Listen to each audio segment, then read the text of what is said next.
Bismillahirrahmanirrahim. Waltakum minkum ummatun yad'una ilal khairi wa ya'muruna bil ma'ruf wa yanhauna 'anil munkar. Assalamualaikum warahmatullahi wabarakatuh. Alhamdulillah wassalatu wassalamu ala rasulillah mabad. Allah berfirman, wajahidu bi amwalikum wa anfusikum. Berjuanglah kalian, berjihadlah kalian melalui hartamu dan dirimu. Hampir semua ayat-ayat berjuangan dan pengorbanan itu dimulai dengan bi amwalikum, harta kalian, harta kalian. Saya mengajak secara praktis dan kami sudah buktikan. Rp1.000 itu bisa luar biasa dahsyat. Bisa beli mobil, bisa buat kuburan, ya, bisa membangun masjid. Uang 1.000.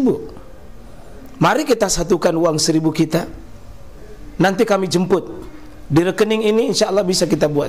Di rekening ini, insya Allah kita buat sebuah kekuatan umat dengan Rp1.000. Rp1.000 dahsyat. Memulai pembahasan mulai dengan bab tahara. Semua dimulai dengan bab tahara. Definisi tahara, ya, kita sudah maklumi semua, kita sudah pahami semua. Ya, ada yang ditulis oleh saya lihat ada kitabnya di sini, ada kitabnya ditulis oleh seorang mazhab Asy-Syafi'i, dia Syafi'iyah. Beliau mengatakan makna at-tahara fil lugha, makna tahara di sisi bahasa itu an-nazafah. Jadi tahara itu adalah bersih, bersih. Jadi beda tahara, Pak, beda bersih. Kira-kira misalnya beda suci, beda bersih. Bersih belum tentu suci. Jadi kalau bahasa-bahasa fikih itu dia sangat pilihan-pilihan katanya itu sangat teliti dalam pengungkapan kata.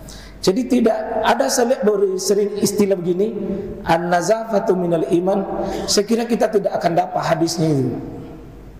An-nazafah, kebersihan adalah bagian dari iman. Kita tidak akan dapat hadisnya. Tapi kalau at-tuhur, ya, minal iman, kita akan dapat.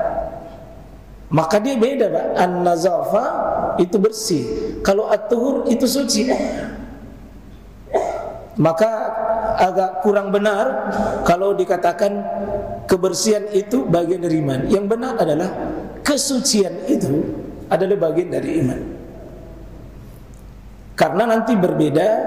Nanti an-nazafatu wan-nazahatu anil aqzari wal awsakh sawa hissiyah atau ma'nawiyah. Ini kira-kira terjemahannya, kebersihan atau bersih dari berbagai kotoran. Ini nanti pembahasan kita, bersih dari berbagai kotoran. Baik yang bersifat nanti hissiyah, yang nyata bisa dilihat, diukur, itu bisa diukur, bisa dilihat, seperti najis nanti berupa air seni dan selainnya, maupun yang berupa maknawiyah. Cuma biasa kalau maknawiyah nanti ini lebih banyak dibahas ke pembahasan nanti dalam bab akidah. Kalau maknawiyah itu ya dia bersifat, dia kotor tapi maknawi, Pak. Seperti mencuri itu kotor, berjudi itu kotor. Orang musyrik itu najis. Tapi najisnya bukan najis hissi. Karena bisa ditemani berjabat tangan, bisa ditemani tidur, dan tidak membatalkan kita punya wudu. Tapi innamal musyrikuna najis. Sungguh orang kafir, orang musyrik itu najis. Najisnya dia maknawi. Innamal hamr wal maisir wal ansab wal azlam rijsum min amali syaitan. Ya, itu termasuk hamr itu adalah kotoran. Tapi kalau menggolongkan nanti najis, itu terbagi nanti para ulama. Kemudian orang yang menyembah selain Allah itu Pak najis. Tapi najisnya namanya maknawiyah. Maknawiyah. Nanti kita akan lihat seperti berjudi itu maknawiyah itu. Nah, itu nanti lebih banyak nanti di bidang pembahasan akhlak dan akidah. Kita lebih banyak nanti membahas fikih dalam sisi hissi yang nyata. Nah, menurut syar'i tahara itu proses menghilangkan. Jadi kalau kita menghilangkan atau mengangkat dua objek pembahasan besar nanti ini, hadas dan najis. Hadas dan najis. Ya. Jadi dia beda Pak. Hadas dengan najis. Ini nanti mau dibagi nanti apa itu hadas, apa itu najis. Nanti pembagian juga.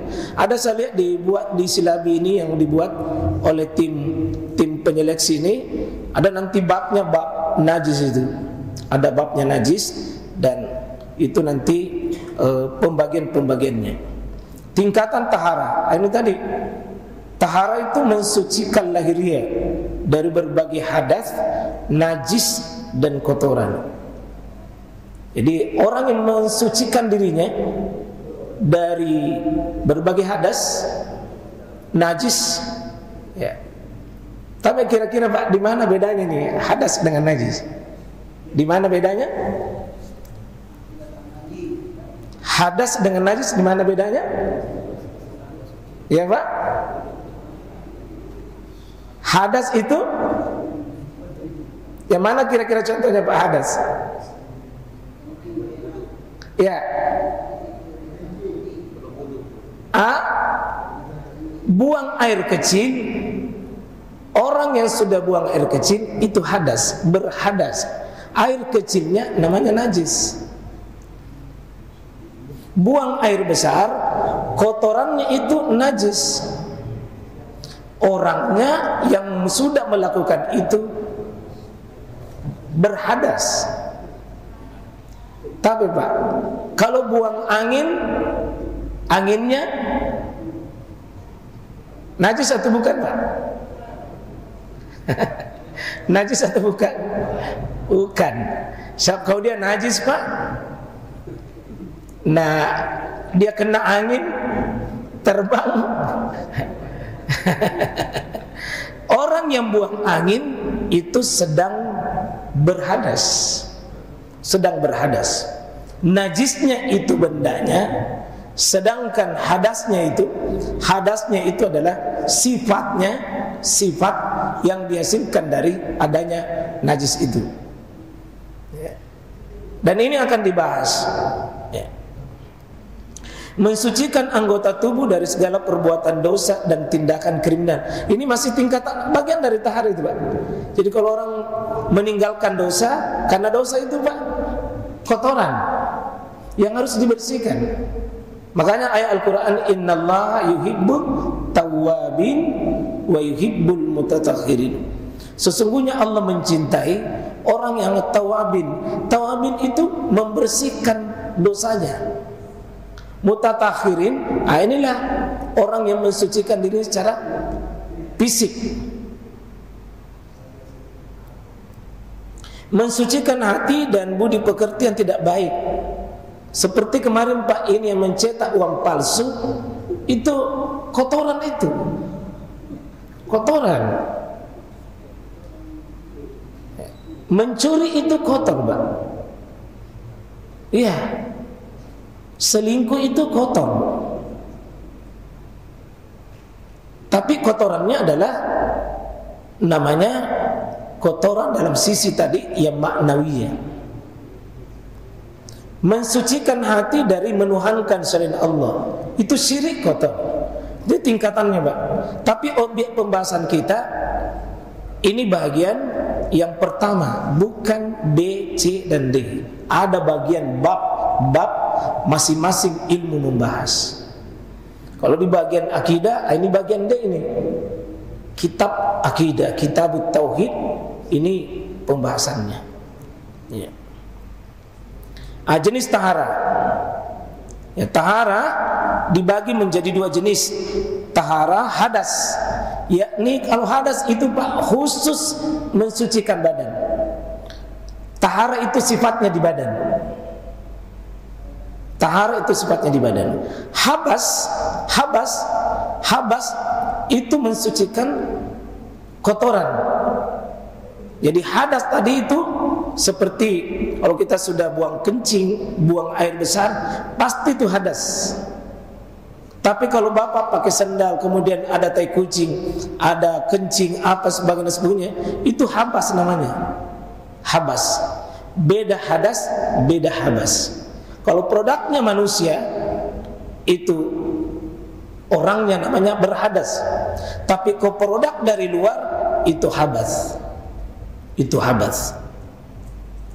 Mensucikan hadas khusus pada badan.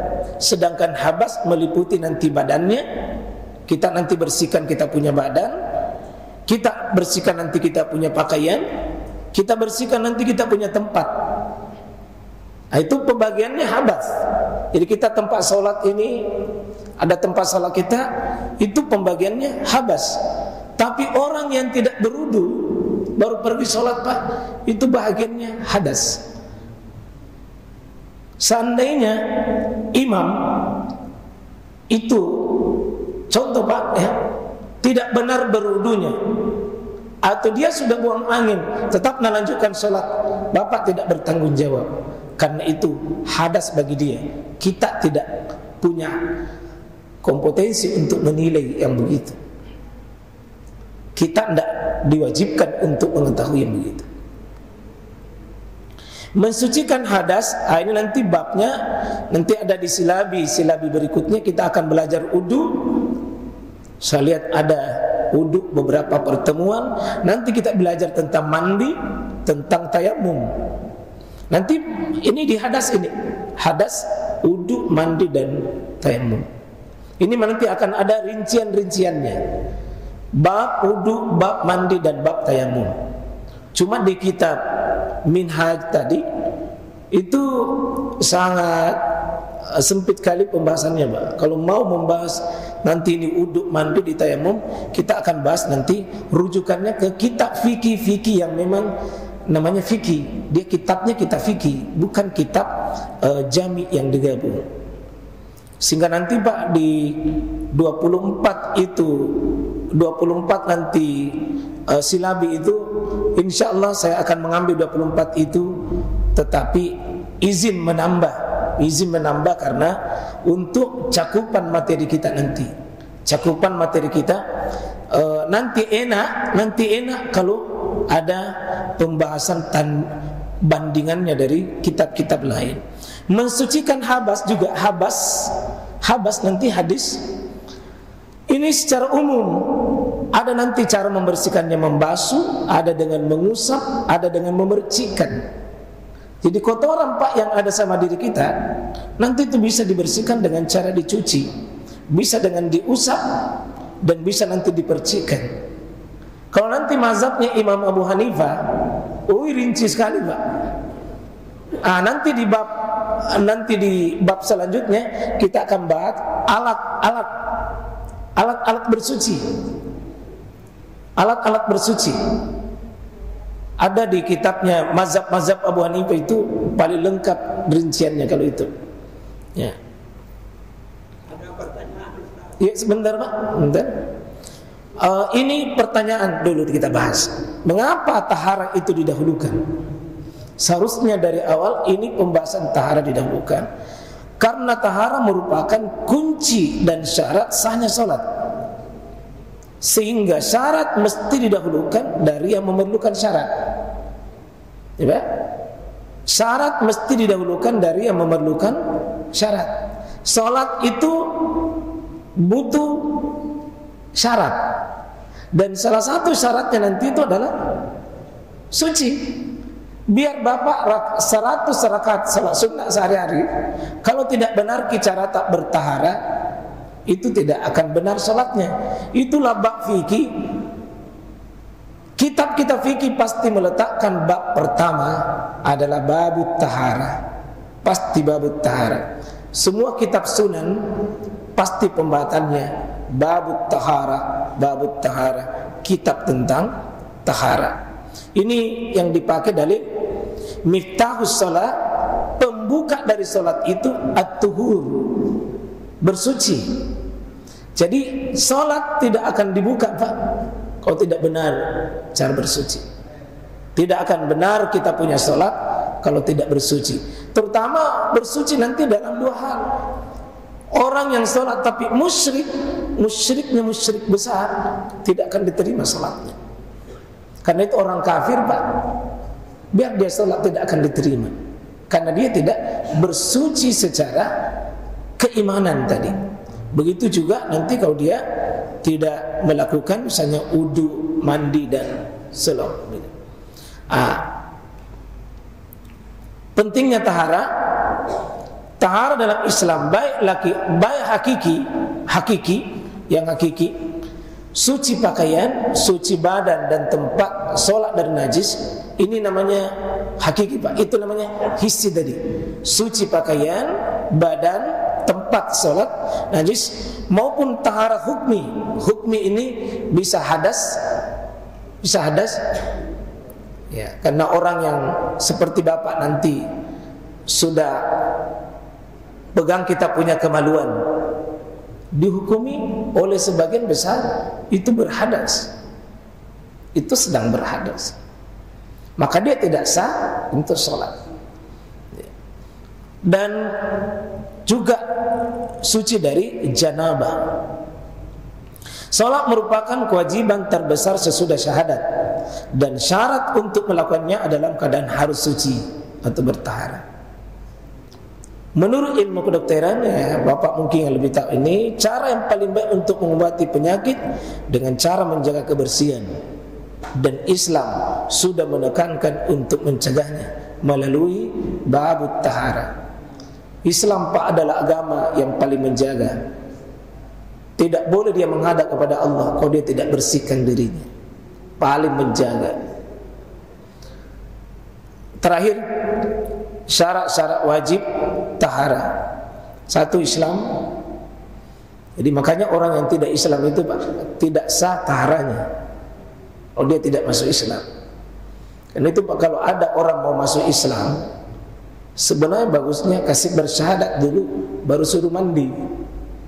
Jangan disuruh mandi. Kalau dia suruh mandi baru sholat, baru bersyahadat. Itu mandinya bukan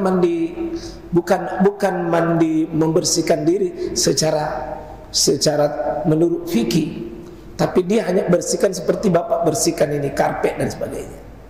Dituntun dulu bersyahadat baru disuruh mandi. Berakal, orang gila tidak wajib. Orang gila, Pak, tidak wajib bertahara. Balik, anak-anak tidak wajib. Berhentinya darah haid dan nifas, wanita yang haid dan nifas itu tidak wajib bertahara. Masuknya waktu, kalau belum masuk waktu tidak ada kewajiban. Tidak tidur, orang yang tidur tidak wajib. Tidak lupa, kalau orang lupa itu, Pak, tidak wajib. Seandainya Bapak lupa, sudah uduk, sudah kencing, lupa, sudah buang air, tapi lupa, maka Bapak sholat, sah sholatnya, karena lupa. Kalau pura-pura lupa, lain. Tidak dipaksa. Orang yang dipaksa itu tidak berdosa. Ada air atau debu yang suci, dan ini nanti alat yang dipakai, inti alat nanti adalah air dan debu yang suci. Kalau tidak ada air, tidak debu, dia tidak wajib bersuci. Mampu melakukan sesuai kemampuan.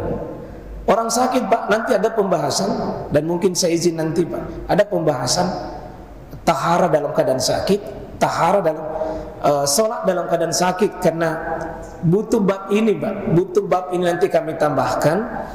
Banyak orang yang masuk rumah sakit, kadang-kadang satu pekan tidak sholat, terus dia meninggal dalam keadaan tidak sholat.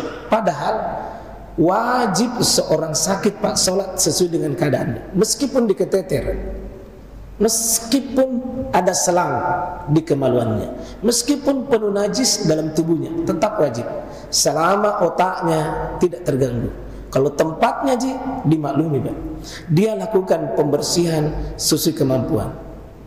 Orang lumpuh misalnya tidak bisa bikin apa-apa, tapi bagus pikirannya, wajib. Kalau tidak bisa dia mandi, ya cukup dengan wudu. Kalau tidak bisa wudu, tayamum. Tidak bisa tayamum, harus ditayamumkan. Itu saya kira bagian nanti air merupakan asal mula benda gunakan bersuci. Tidak semua haram itu, Pak, najis. Ini kaidah ini. Tidak semua yang haram itu najis. Seperti emas, ya, emas haram bagi laki-laki tapi bukan najis. Tidak semua yang membahayakan itu najis. Seperti hammer membahayakan tubuh tapi bukan najis untuk menyentuhnya. Itu catatan-catatan saja. Tidak setiap benda yang kotor itu najis. Seperti ingus, Pak. Ingus itu kotor tapi bukan najis.